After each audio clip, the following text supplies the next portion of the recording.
கரூர் மாவட்டம் குளித்தலையில் மாரியம்மன் கோயில் பூச்செறிதல் விழாவின் போது இளைஞரை கத்தியால் குத்தி கொலை செய்யும் சிசிடிவி காட்சிகள் வெளியாகி உள்ளன.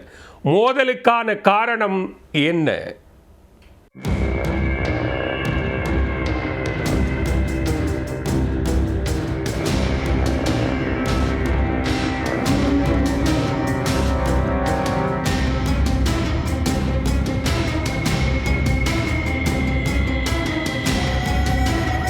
கோயில் திருவிழாவில் இளைஞரை கத்தியால் குத்தி கொலை செய்யும் காட்சிகள்தான் இவை.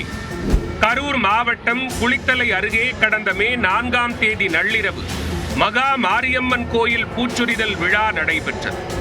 அப்போது குளித்தலை கொல்லம்பட்டறை தெருவைச் சேர்ந்த ஷியாம் சுந்தர் என்ற 17 வயது மாணவர் தனது தெரு நண்பர்களுடன் கோயிலுக்கு அருகே நடனமாடிக் கொண்டிருந்தார்.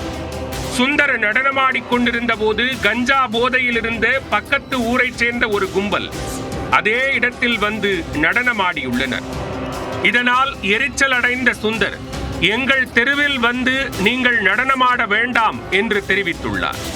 இதனால் அவர்களுக்கிடையே ஏற்பட்ட மோதலில் சுந்தரை அந்த கும்பல் கத்தியால் குத்தியதில் அவர் உயிரிழந்தார். தற்போது ஷியாம் சுந்தருடன் சிலர் மோதிக்கொள்ளும் காட்சியும், பிச்சுவா கத்தியால் குத்திய பின்னர் ரத்தம் வெளியேற அவர் கதறும் சிசிடிவி காட்சிகளும் வெளியாகி உள்ளன.